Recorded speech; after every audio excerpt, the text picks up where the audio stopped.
Chapter 1। लोहे की सलाखों के पीछे बैठा मैं आज फिर वही आवाजें सुन रहा हूं, कदमों की, चाबियों की खनक की, और उन लोगों की जो सोचते हैं कि उन्होंने मुझे पकड़ लिया है। मुझे पकड़ लिया नहीं, उन्होंने बस मुझे रोक रखा है। तुम सच में वही हो? मेरे बगल में बैठा लड़का कांपती आवाज में पूछता है। उम्र 24 या 25 होगी, आंखों में डर और जिज्ञासा दोनों। मैं उसकी तरफ देखता हूं। तुम्हें क्या लगता है? वो कुछ सेकंड तक चुप रहता है, फिर धीरे से कहता है, लोग कहते हैं तुम आर डॉट के हो। मैं मुस्कुराता हूं। आर के एक नाम नहीं, एक परछाई है। नाम जानना है? मैं उसकी आंखों में झांकते हुए पूछता हूं। वो तुरंत सिर हिलाता है। हाँ। नाम जानकर क्या करोगे? तुम्हें कहानी सुननी है या सच जानना है? वो उलझ जाता है। मैं थोड़ा झुककर उसके पास आता हूं और धीरे से कहता हूं, सच हमेशा कहानी से ज्यादा खतरनाक होता है। कुछ सेकंड तक हम दोनों चुप रहते हैं। जेल की दीवारों पर पड़ती ट्यूबलाइट की सफेद रोशनी और बीच बीच में गूंजती चिल्लाहटें।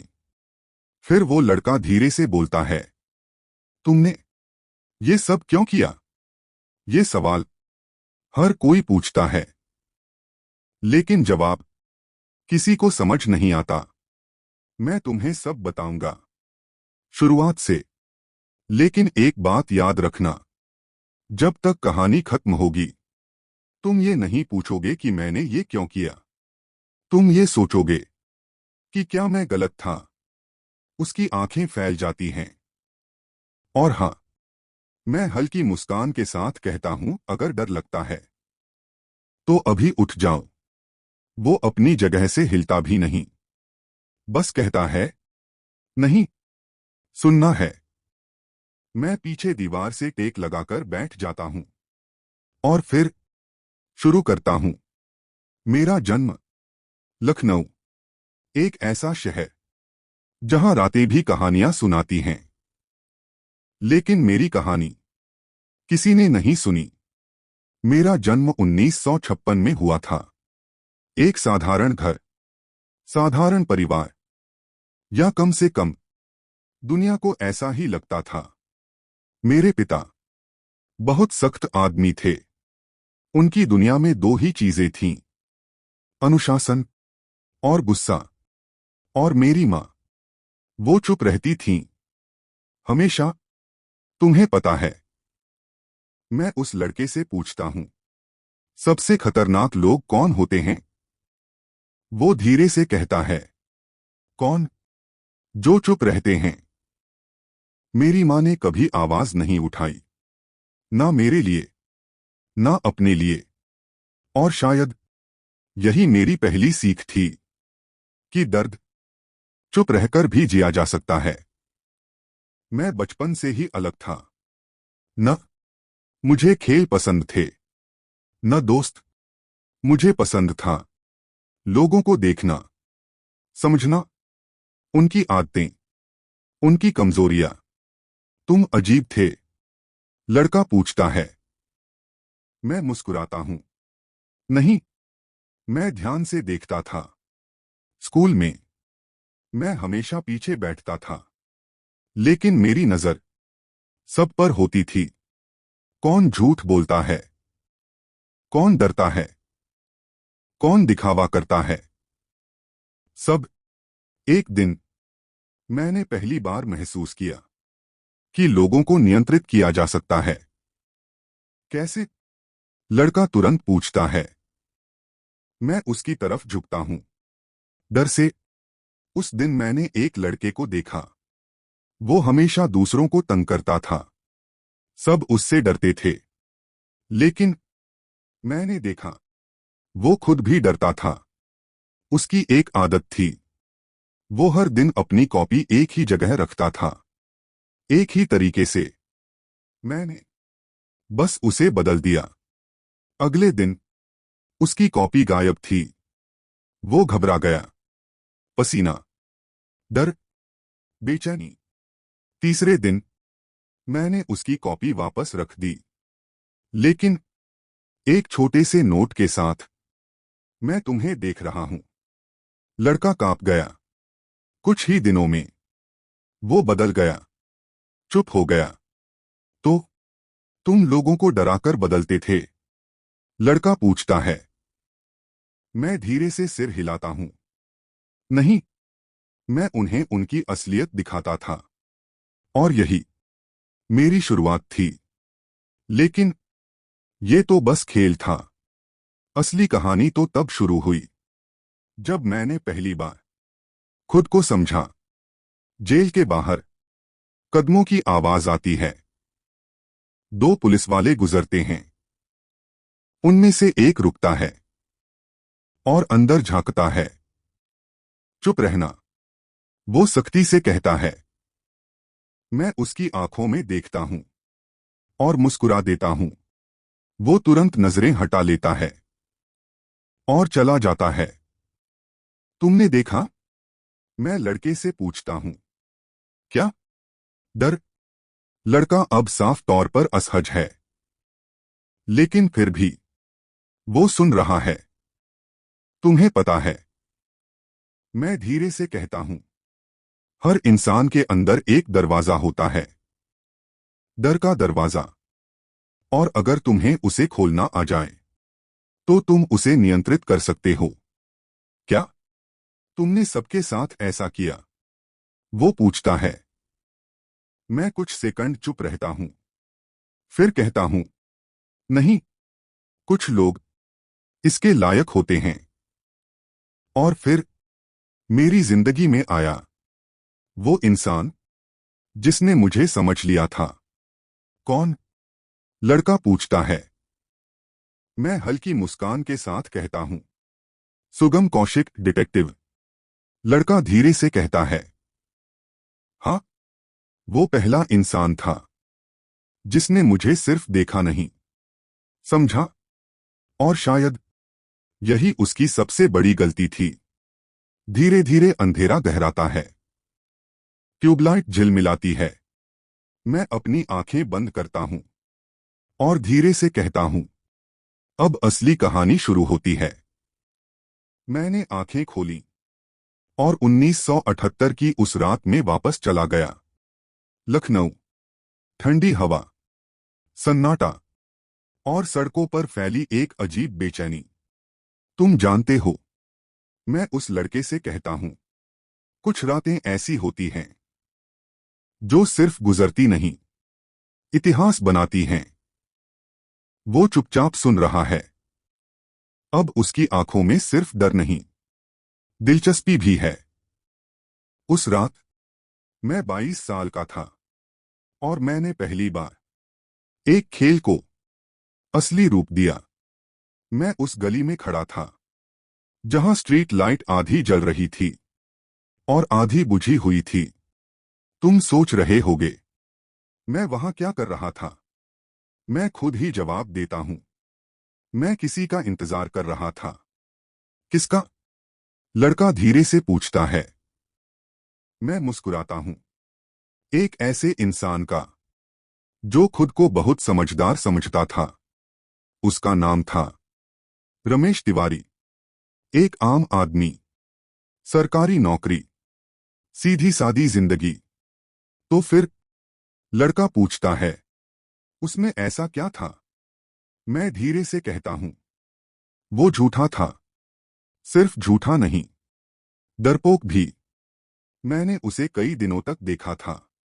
उसकी हर आदत, हर हरकत। वो ऑफिस में ईमानदारी का नाटक करता था, लेकिन लोगों के पैसे खाता था। घर में वो एक आदर्श पति बनने की कोशिश करता था, लेकिन हर रात शराब पीकर अपनी पत्नी पर चिल्लाता था। तो तुमने उसे सजा देने का सोचा? लड़का पूछता है। मैं सिर हिलाता हूं। नहीं, मैंने उसे उसकी असलियत दिखाने का फैसला किया। सजा तो बाद में आई। उस रात मैंने पहले ही सब तैयार कर लिया था। उसके घर के बाहर एक छोटा सा कागज चिपकाया। आज रात सच से मिलोगे। वो जैसे ही घर आया, उसने वो नोट देखा।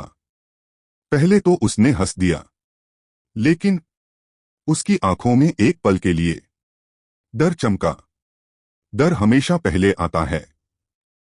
मैं धीरे से कहता हूं, और फिर समझ। मैं दूर खड़ा सब देख रहा था। वो घर के अंदर गया, दरवाजा बंद किया, और कुछ मिनट बाद लाइट बंद हो गई।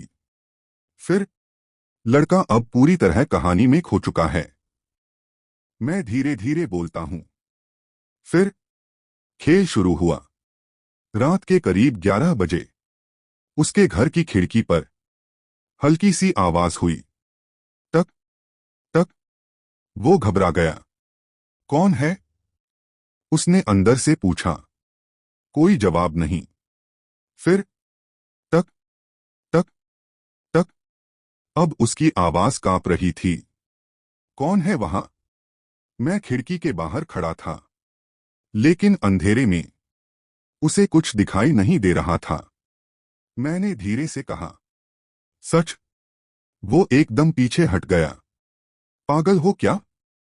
यहां से जाओ, वो चिल्लाया। मैं हंसा, और फिर चुप हो गया।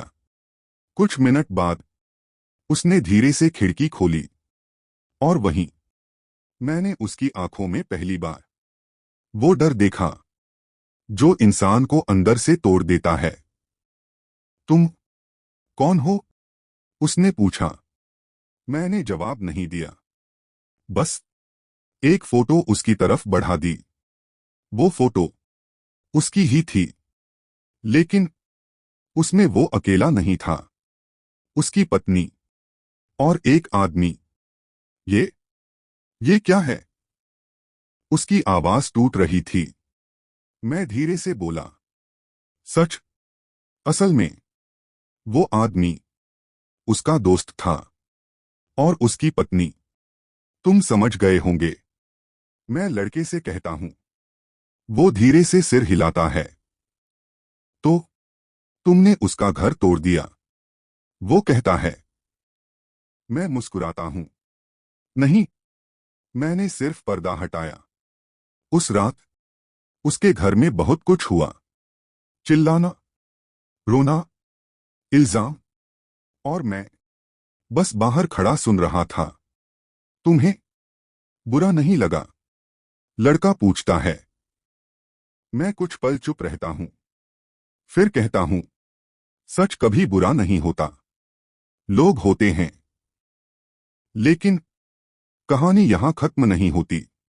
अगले दिन रमेश तिवारी गायब था। लड़का चौंक जाता है। क्या मतलब, गायब? मैं उसकी आंखों में देखता हूं, और धीरे से कहता हूं, यही तो खेल था। उसी दिन पहली बार एक नाम सामने आया, आर के। लेकिन लड़का जल्दी से पूछता है, पुलिस को कैसे पता चला? मैं हल्की हंसी के साथ कहता हूं, क्योंकि मैंने उन्हें बताया। और वहीं से मेरी और सुगम कौशिक की कहानी शुरू हुई। उसने उस केस को लिया, और पहली बार हम आमने सामने आए। मैं धीरे से फुसफुसाता हूं, लेकिन वो मुझे पकड़ नहीं पाया, और कभी पकड़ नहीं पाएगा। अपनी उंगलियों को हल्का सा मोड़ा, और दीवार पर पड़ती परछाइयों को देखने लगा। हर कहानी में मैं धीरे से बोलता हूं, एक हीरो होता है और एक विलेन। मैं उस लड़के की तरफ देखता हूं, लेकिन असली मजा तब आता है जब दोनों को लगता है कि वो सही हैं। सुगम कौशिक, ये नाम पहली बार मैंने उसी दिन सुना जिस दिन पुलिस को मेरा पहला मैसेज मिला। कौन सा मैसेज? लड़का तुरंत पूछता है। मैं हल्का सा मुस्कुराता हूं। जो मैंने छोड़ा था, रमेश तिवारी के घर में। सब कुछ बिखर चुका था। पुलिस आई, लोग इकट्ठा हुए, और हर कोई बस एक ही सवाल पूछ रहा था, वो कहाँ गया? लेकिन किसी ने ये नहीं पूछा, वो ऐसा क्यों था? पुलिस को उस घर में एक कागज मिला, एक छोटा सा नोट, झूठ का अंत। आर के, तुमने अपना नाम खुद बताया। लड़का हैरानी से पूछता है। नाम नहीं, मैं धीरे से कहता हूं, पहचान। और यही मेरी सबसे बड़ी चाल थी, क्योंकि जिसे लोग ढूंढते हैं वो अक्सर छिप जाता है, लेकिन जिसे लोग समझ नहीं पाते वो उनके सामने होते हुए भी नहीं दिखता। उसी शाम एक आदमी उस घर में दाखिल हुआ, काले कोट में, तेज नजरें और चेहरे पर अजीब सी शांति। सुगम कौशिक। वो कैसा था? लड़का पूछता है। मैं कुछ सेकंड सोचता हूं, फिर कहता हूं, खतरनाक। क्योंकि वो जल्दी निष्कर्ष नहीं निकालता था, वो देखता था, समझता था, और सबसे बड़ी बात, वो चुप रहता था, मेरी तरह।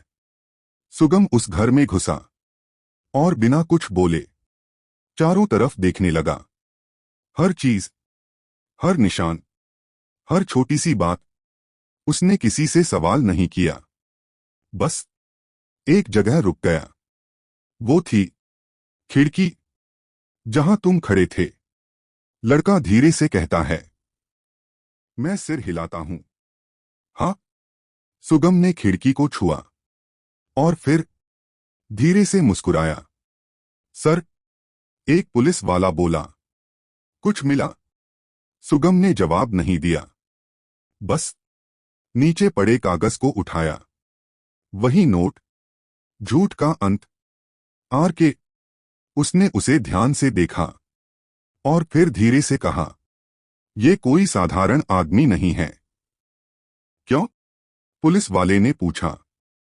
सुगम बोला, क्योंकि ये छिप नहीं रहा, ये हमें बुला रहा है।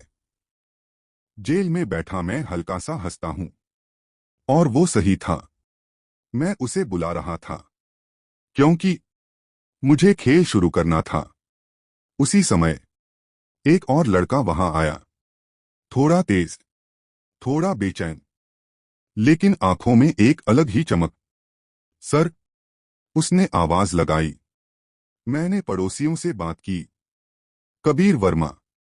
मैं धीरे से कहता हूं, तुम्हारा असिस्टेंट? जेल वाला लड़का पूछता है। हाँ। वो अलग था, भावुक, तेज और थोड़ा अधीर। कबीर ने कहा, सर, किसी ने बताया कि रात को यहां कोई था। कौन? सुगम ने पूछा। पता नहीं, लेकिन खिड़की के पास। सुगम ने उसकी बात बीच में ही रोक दी। मुझे पता है। कबीर चौंक गया। आपको कैसे? सुगम ने उसकी तरफ देखा और कहा, क्योंकि वो यही चाहता था। क्या मतलब? कबीर ने पूछा। सुगम ने धीरे से कहा, वो चाहता था कि हम ये जानें कि वो यहां था। मैं धीरे से फुसफुसाता हूं, और वो समझ गया था। उस पल, पहली बार, मुझे लगा, ये आदमी बाकी लोगों जैसा नहीं है। तो तुम डर गए थे? लड़का पूछता है। मैं मुस्कुराता हूं। नहीं, मैं उत्साहित था, क्योंकि आखिरकार मुझे एक ऐसा इंसान मिला था जो मेरे खेल को समझ सकता था। उस रात सुगम ने एक फैसला लिया। ये केस, उसने कहा, मैं खुद देखूंगा। और वहीं से हमारी कहानी शुरू हुई। एक शिकारी और एक शिकारी का पीछा करने वाला। लेकिन फर्क सिर्फ इतना था, वो मुझे पकड़ना चाहता था, और मैं हल्का सा झुककर लड़के के कान के पास कहता हूं, मैं उसे समझाना चाहता था। जेल की ट्यूबलाइट फिर झिलमिलाती है, लेकिन उसे समझने की कीमत बहुत भारी थी। कुछ सेकंड की खामोशी, और ये तो बस शुरुआत थी। जेल की ठंडी हवा और रात की खामोशी।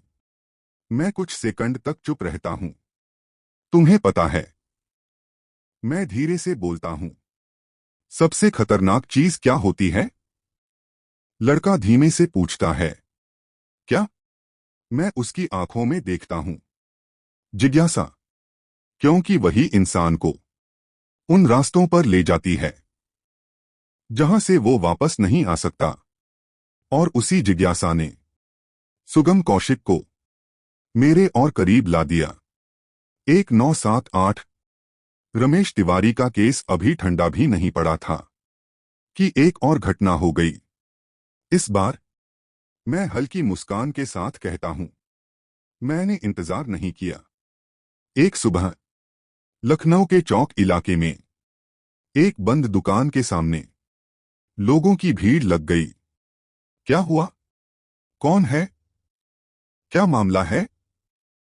भीड़ में खड़े लोग फुसफुसा रहे थे और बीच में जमीन पर पड़ा था एक आदमी। जिंदा था, लेकिन पूरी तरह टूटा हुआ। क्या मतलब? लड़का घबराकर पूछता है। धीरे से कहता हूं, मतलब वो सांस ले रहा था, लेकिन उसके अंदर कुछ भी नहीं बचा था। उस आदमी का नाम था शेखर, एक छोटा व्यापारी। लेकिन उसकी एक आदत थी, वो लोगों को धोखा देता था, नकली सामान बेचता था, झूठ बोलता था और फिर हंसकर निकल जाता था। तुमने उसे भी? लड़का अधूरा सवाल छोड़ देता है। मैं उसकी बात काट देता हूं। मैंने कुछ नहीं किया। मैंने सिर्फ उसे उसके डर से मिलवाया। उस दिन सुगम और कबीर मौके पर पहुंचे। कबीर ने भीड़ हटाते हुए कहा, हटो, पुलिस है। सुगम चुपचाप आगे बढ़ा और उस आदमी के पास बैठ गया। नाम? सुगम ने धीरे से पूछा।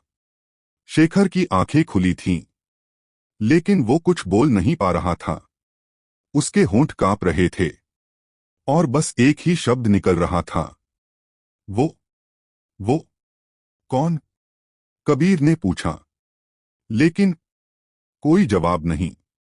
सुगम ने चारों तरफ देखा और फिर उसे कुछ दिखा।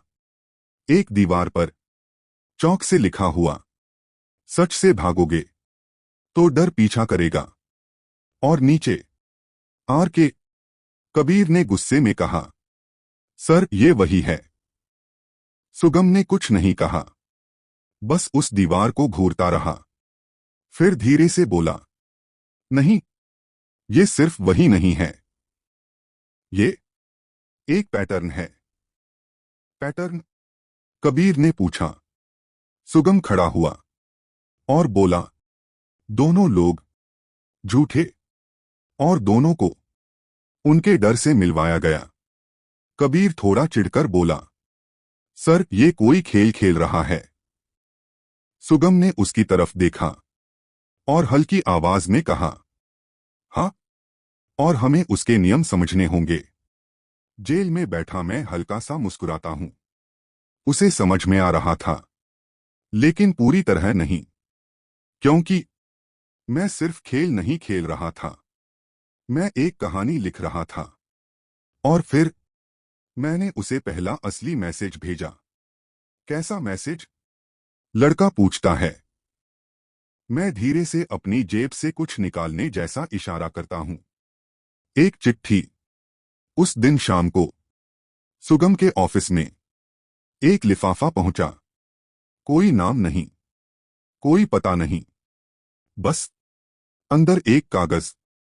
कबीर ने लिफाफा खोला। सर, ये देखिए। सुगम ने कागज लिया और पढ़ना शुरू किया। उस पर लिखा था, तुम मुझे ढूंढ रहे हो, लेकिन सवाल ये है, क्या तुम मुझे समझ सकते हो?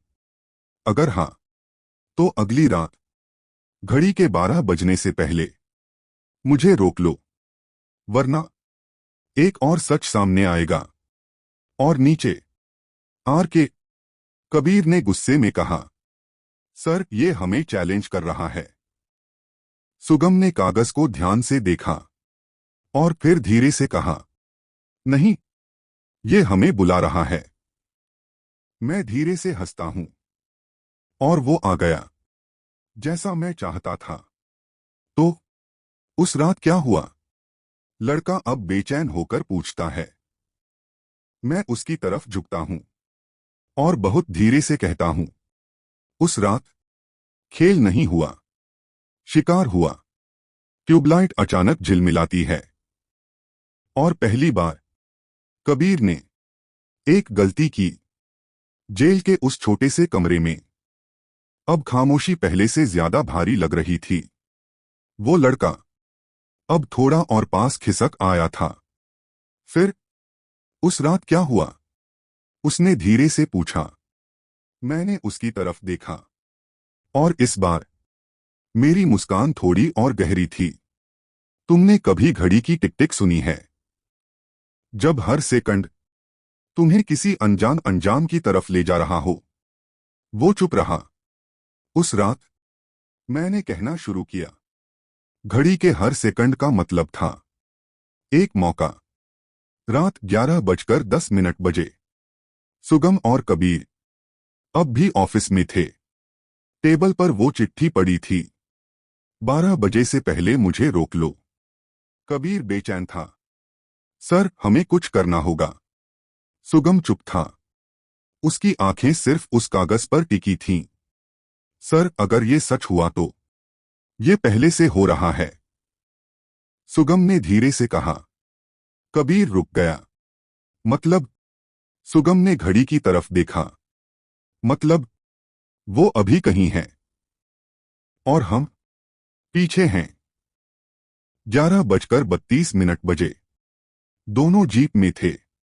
लखनऊ की सड़कों पर रात का सन्नाटा और तेज चलती गाड़ी की आवाज। सर, हमें कहाँ जाना चाहिए? कबीर ने पूछा। सुगम ने खिड़की के बाहर देखते हुए कहा, वो हमें खुद बताएगा। जेल में बैठा मैं हल्का सा हंसता हूं और मैंने बताया। 11:41 बजे एक कॉल आया। सर, कबीर ने फोन उठाया। चौक के पास एक पुरानी हवेली में कुछ गड़बड़ है। सुगम ने तुरंत कहा, वहीं चलो। 11:52 बजे। पुरानी हवेली, टूटी हुई दीवारें, अंधेरा और हवा की सरसराहट। कबीर ने टॉर्च ऑन की। सर, ये जगह। शांत रहो, सुगम ने कहा। दोनों अंदर गए। हर कदम गूंज रहा था और फिर ठक, ऊपर से आवाज आई। कबीर चौंका। सर, ऊपर कोई है। मैं धीरे से फुसफुसाता हूं। हाँ, कोई था। दोनों सीढ़ियों की तरफ बढ़े। घड़ी 11:57। कबीर जल्दी में था। सर, जल्दी। वो आगे बढ़ गया। और यहीं उसने गलती की। क्या? लड़का घबराकर पूछता है। मैं धीरे से कहता हूं। उसने सोचा, वो अकेला है। जैसे ही कबीर ऊपर पहुंचा, अचानक दरवाजा धड़ाम से बंद हो गया। सर, कबीर चिल्लाया। सुगम नीचे था। उसने तुरंत ऊपर देखा। कबीर अंदर, पूरा अंधेरा। कबीर ने टॉर्च घुमाई। कौन है? बाहर आओ। और तभी एक आवाज आई। तुम देर से आए। कबीर जम गया। क कौन? जिसे तुम ढूंढ रहे हो। जेल में बैठा मैं हल्का सा मुस्कुराता हूं। मैं लेकिन मैं वहां नहीं था। तो फिर? लड़का हैरान होकर पूछता है। मैं धीरे से कहता हूं, डर। कबीर को हर कोने में कोई दिख रहा था। हर आवाज उसके करीब आ रही थी। दीवारों पर परछाइयां हिल रही थीं। और फिर उसे दीवार पर कुछ लिखा दिखा। डर को देखो। उसने टॉर्च उस पर डाली और तभी पीछे से एक आवाज आई, टक। कबीर पलटा, लेकिन कोई नहीं। उसकी सांस तेज हो गई। नीचे सुगम दरवाजा तोड़ने की कोशिश कर रहा था। कबीर, दरवाजा खोलो। लेकिन अंदर कबीर अब खुद से लड़ रहा था। ये सच नहीं है, वो खुद से कह रहा था। ये बस एक खेल है। और तभी घड़ी ने 12 बजाए। टन टन टन। और उसी पल सब कुछ शांत हो गया। दरवाजा धीरे से खुला। सुगम अंदर आया। कबीर जमीन पर बैठा था, पसीने में भीगा हुआ। कबीर, सुगम ने धीरे से कहा। कबीर ने उसकी तरफ देखा और सिर्फ एक ही बात कही, सर, वो यहां था। सुगम ने चारों तरफ देखा, लेकिन कोई नहीं था। सिर्फ एक चीज थी, दीवार पर लिखा हुआ, तुम मुझे रोक नहीं पाए। आर के जेल में मैं धीरे से हंसता हूं। और उसी रात एक और सच सामने आया। क्या? लड़का अब लगभग डर चुका है। मैं उसकी आंखों में देखता हूं और बहुत धीरे से कहता हूं, उस हवेली से 2 किलोमीटर दूर एक आदमी अपनी सच्चाई से भाग नहीं पाया। कुछ सेकंड की खामोशी, और सुगम पहली बार हार गया। जेल के उस कमरे में अब वो लड़का पूरी तरह खामोश था। उसकी आंखें मुझ पर टिकी थीं। उस रात कौन था? उसने धीरे से पूछा। मैंने उसकी तरफ देखा, और इस बार मेरी आवाज पहले से धीमी थी। उसका नाम था विजय। रात 12:20 बजे। सुगम और कबीर अब भी उस हवेली के बाहर खड़े थे। कबीर चुप था। उसके हाथ हल्के हल्के कांप रहे थे। सर, उसने धीमे से कहा, वो सच में था। सुगम ने उसकी तरफ देखा, लेकिन कुछ नहीं कहा।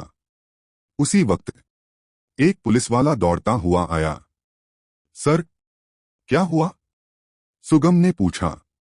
सर, 2 किलोमीटर दूर एक आदमी सड़क किनारे बैठा मिला है, हालत बहुत खराब है।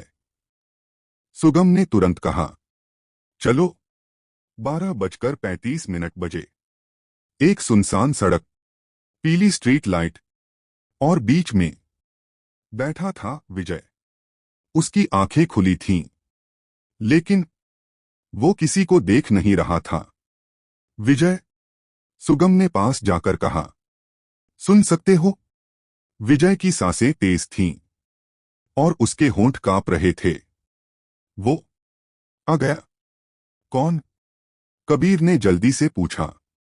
विजय ने धीरे से सिर हिलाया। सच। जेल में बैठा मैं हल्का सा मुस्कुराता हूं। सब वही शब्द बोलते हैं। उसके साथ क्या हुआ? लड़का डरते हुए पूछता है।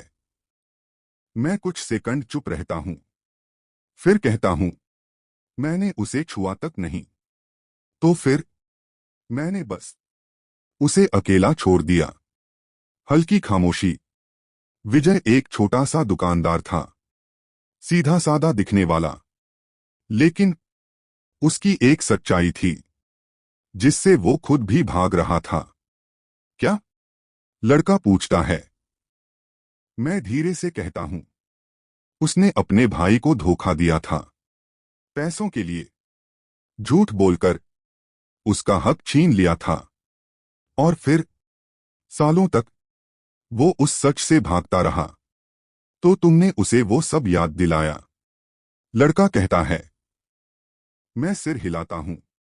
नहीं, मैंने सिर्फ दरवाजा खोला। विजय के पास। सुगम ने जमीन पर कुछ देखा। एक छोटा सा कागज। उसने उसे उठाया। उस पर लिखा था, हर इंसान अपने सच से भागता है, लेकिन जब वो सामने आता है तो इंसान खुद से नहीं बच पाता। आर के कबीर ने गुस्से में कहा। सर, ये आदमी पागल है। सुगम ने उसकी तरफ देखा और इस बार उसकी आवाज थोड़ी भारी थी। नहीं, ये पागल नहीं है। ये सोचता है। जेल में मैं हल्का सा हंसता हूं और वो सही था। लेकिन उस रात कुछ और भी हुआ था। क्या? लड़का अब पूरी तरह कहानी में डूब चुका है। मैं उसकी आंखों में देखता हूं और धीरे से कहता हूं, सुगम ने पहली बार मुझे जवाब दिया। अगले दिन सुगम के ऑफिस में एक कागज रखा था। कबीर ने उसे उठाया। सर, ये। सुगम ने उसे रोका। मैं जानता हूं। उस कागज पर लिखा था, तुम खेल खेल रहे हो, लेकिन हर खेल का अंत होता है। मैं तुम्हें ढूंढ लूंगा। नीचे, सुगम कौशिक। जेल में मैं मुस्कुराता हूं। पहली बार उसने मुझे नाम से नहीं, खुद से जवाब दिया। और तुम्हें कैसा लगा? लड़का पूछता है। मैं धीरे से कहता हूं, मजा आया। क्योंकि अब ये सिर्फ खेल नहीं था, ये जंग बन रही थी। लेकिन हर जंग में एक पल ऐसा आता है जब कोई एक हद पार कर देता है। और अगली बार वो मैं था। ट्यूबलाइट फिर झिलमिलाती है। और उसके बाद सुगम को समझ आ गया कि वो किससे लड़ रहा है।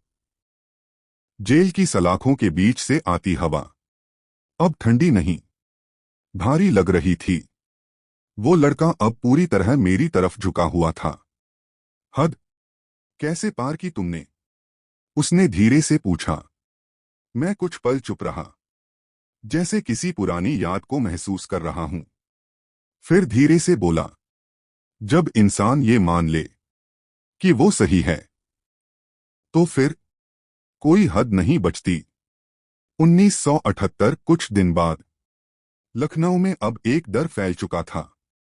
लोग रात को जल्दी घर जाने लगे थे। हर कोई अपने अंदर कुछ छिपा रहा था। और सबसे बड़ी बात, अब लोग अपने आप से डरने लगे थे। मैं हल्का सा मुस्कुराता हूं। यही तो मैं चाहता था। सुगम कौशिक अब पहले जैसा शांत नहीं था। उसकी आंखों में अब एक बेचैनी थी। कबीर ने कहा, सर, हमें कुछ करना होगा। सुगम ने धीमे से जवाब दिया, हम करेंगे। लेकिन इस बार मैंने इंतजार नहीं किया। उस रात मैंने एक फैसला लिया। क्या? लड़का फुसफुसाया। मैं उसकी आंखों में देखता हूं और बहुत धीरे से कहता हूं, मैंने उसे और करीब लाने का। रात 10:45 बजे सुगम अपने ऑफिस में अकेला बैठा था। टेबल पर फैली फाइलें, दीवार पर लगे नक्शे और हर जगह आर के। कबीर बाहर गया हुआ था। कमरे में सिर्फ खामोशी थी। और तभी दरवाजे के नीचे से एक कागज अंदर सरका। सुगम ने उसे देखा और धीरे से उठाकर पढ़ा। उस पर लिखा था, तुम मुझे समझ रहे हो, लेकिन क्या तुम खुद को समझते हो? सुगम की आंखें सिकुड़ गईं। अगर जवाब चाहिए तो आज रात अकेले आना, क्योंकि इस बार खेल तुम्हारा है। आर के। जेल में मैं हल्का सा हंसता हूं और वो आया। अकेले? लड़का हैरानी से पूछता है। मैं सिर हिलाता हूं। हाँ, क्योंकि अब ये उसके लिए पर्सनल हो गया था। रात 11:30 बजे एक पुराना पुल, नीचे बहती नदी और चारों तरफ सन्नाटा। सुगम वहां खड़ा था, अकेला। मैं जानता हूं तुम यहां हो, उसने अंधेरे में कहा। कुछ सेकंड तक कोई जवाब नहीं। फिर एक आवाज आई, तुमने सही सोचा। सुगम तुरंत चौकन्ना हो गया। बाहर आओ। मैं अंधेरे से बाहर आया। पहली बार सामने जेल में बैठा मैं धीरे से मुस्कुराता हूं। हाँ, हम पहली बार आमने सामने थे। फिर क्या हुआ? लड़का अब सांस रोके बैठा था। मैं धीरे धीरे बोलता हूं। हम दोनों कुछ सेकंड तक बस एक दूसरे को देखते रहे। सुगम बोला, तुम्हारा खेल खत्म है। मैं हंसा। खेल अभी शुरू हुआ है। तुम लोगों को डराते हो। सुगम ने कहा, लेकिन सच ये है, तुम खुद भाग रहे हो। मैं हल्का सा रुकता हूं। उसने सही जगह चोट की थी। लेकिन मैं मुस्कुराया। और तुम, क्या तुम अपने सच से भाग नहीं रहे? सुगम कुछ सेकंड के लिए चुप हो गया। और वही मेरा मौका था। तुमने क्या किया? लड़का जल्दी से पूछता है। मैं उसकी तरफ झुकता हूं और बहुत धीरे से कहता हूं, कुछ नहीं। मैंने सिर्फ उसे एक सच दिखाया। मैंने उसकी तरफ एक फोटो बढ़ाई। सुगम ने उसे देखा और उसी पल उसका चेहरा बदल गया। ये कहां से मिला तुम्हें? उसने भारी आवाज में पूछा। जेल में मैं हल्की हंसी दबाता हूं। हर इंसान का एक अतीत होता है और मैंने उसका ढूंढ लिया था। क्या था उस फोटो में? लड़का अब पूरी तरह डर चुका था। मैं कुछ सेकंड चुप रहता हूं और फिर धीरे से कहता हूं, उसकी कमजोरी। सुगम ने गुस्से में कहा, तुम सीमा पार कर रहे हो। मैं मुस्कुराया। सीमा तो तब पार हुई थी जब तुम इस खेल में आए थे। और फिर मैं पीछे हटा और अंधेरे में गायब हो गया। सुगम वहीं खड़ा रहा, हाथ में वो फोटो और आंखों में पहली बार डर। जेल में मैं धीरे से फुसफुसाता हूं, और यही मेरी सबसे बड़ी जीत थी। लेकिन उस रात के बाद सुगम बदल गया। और अब वो सिर्फ मुझे पकड़ना नहीं चाहता था, वो मुझे खत्म करना चाहता था। जेल की उस पीली रोशनी में अब वो लड़का मुझे ऐसे देख रहा था जैसे उसे डर भी लग रहा हो और रुकना भी मुमकिन न हो। उस फोटो में क्या था? उसने बहुत धीरे से पूछा। मैंने गहरी सांस ली और इस बार मेरी आवाज में हल्की सी ठंडक थी। एक गलती। 1978 उसी रात के बाद सुगम कौशिक उस पुल से सीधे अपने घर नहीं गया। वो रुका काफी देर तक। उसके हाथ में वो फोटो थी और उसकी आंखों में कुछ टूट रहा था। क्या था उसमें? लड़का फिर पूछता है। मैं धीरे धीरे बोलता हूं। वो फोटो 5 साल पुरानी थी। एक छोटा सा घर, बारिश की रात, और बाहर खड़ी एक गाड़ी।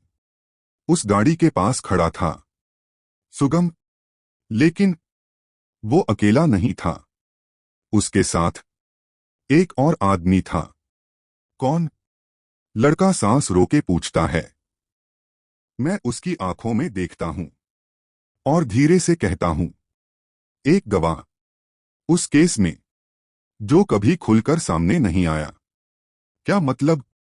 लड़का उलझ गया। मैं समझाते हुए कहता हूं, सालों पहले सुगम ने एक केस लिया था। एक आदमी जिसने कई लोगों को धोखा दिया था। लेकिन उसके खिलाफ सबूत नहीं थे, सिर्फ एक गवाह था। और उस रात सुगम उसे मिलने गया ताकि उसे कोर्ट में पेश कर सके। लड़का कहता है। मैं हल्का सा मुस्कुराता हूं। हाँ, यही प्लान था। लेकिन सच कुछ और था।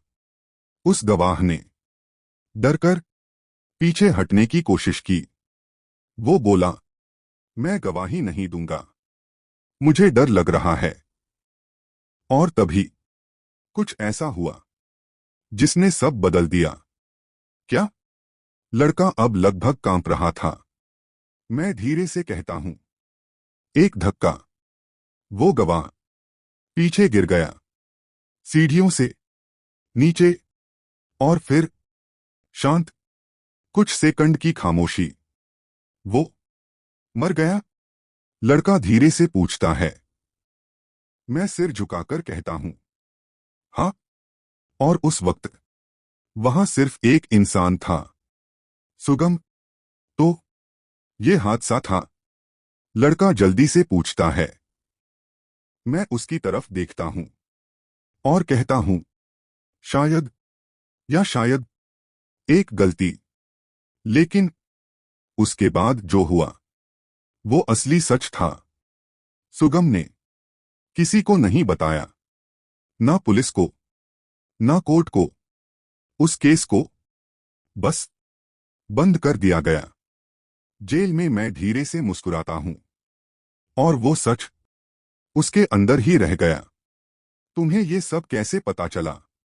लड़का हैरान था। मैं उसकी तरफ झुकता हूं और धीरे से कहता हूं, मैं लोगों को देखता हूं और उनका अतीत खुद मेरे पास आ जाता है।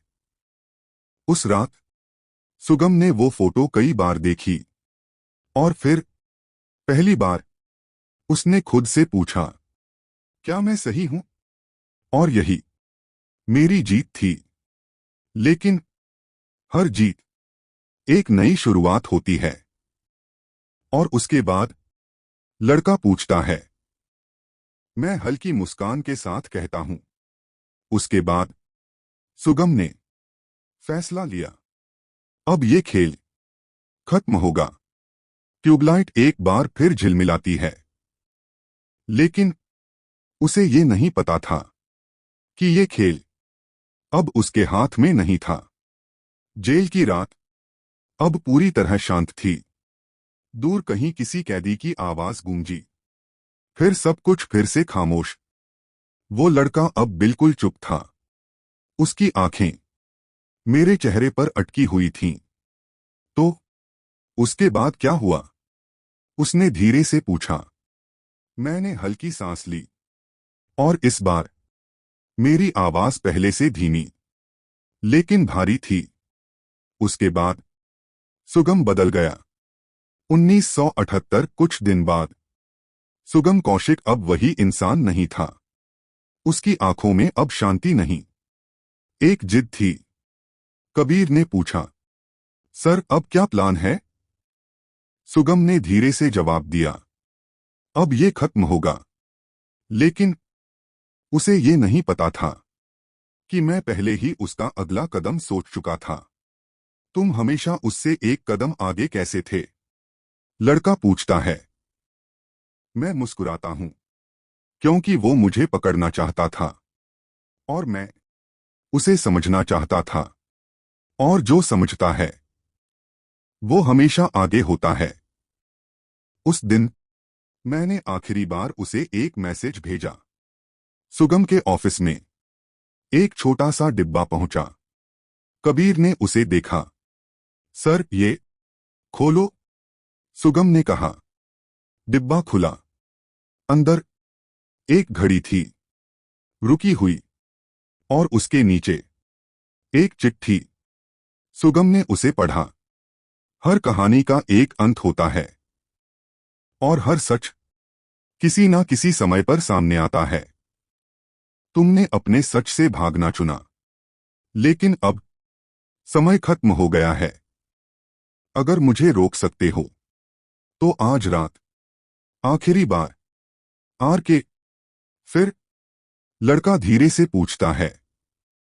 मैं उसकी तरफ देखता हूं और धीरे से कहता हूं, फिर आखिरी मुलाकात हुई रात 12 बजे। वही पुराना पुल, वही सन्नाटा। लेकिन इस बार सुगम अकेला नहीं था। कबीर दूर खड़ा था, छिपकर। सुगम ने कहा, इस बार तुम नहीं बचोगे। मैं अंधेरे से बाहर आया और मुस्कुराया। तुम अभी भी वही गलती कर रहे हो क्या? सुगम ने गुस्से में पूछा। मैं धीरे से बोला, तुम सोचते हो ये मेरे बारे में है, लेकिन ये तुम्हारे बारे में है। और उसी पल दूर कहीं एक आवाज गूंजी, धड़ाम। कबीर चौंक गया। सर। सुगम पलटा। और बस वही मेरा मौका था। मैं पीछे हटा और अंधेरे में खो गया। तो तुम भाग गए? लड़का पूछता है। मैं हल्का सा हंसता हूं। भागा नहीं, मैंने खेल खत्म किया।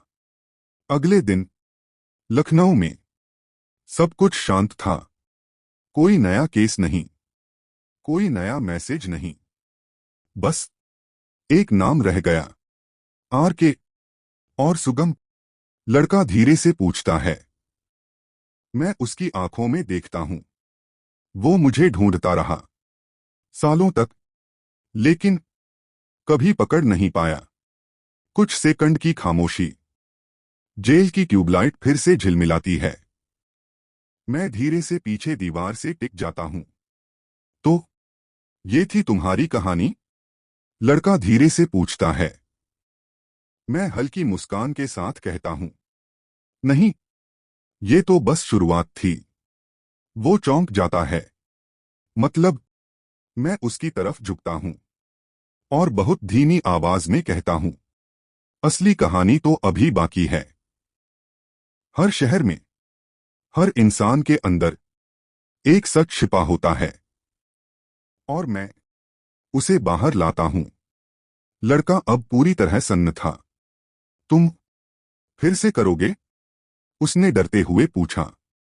मैं कुछ सेकंड उसे देखता रहा, फिर धीरे से मुस्कुराया।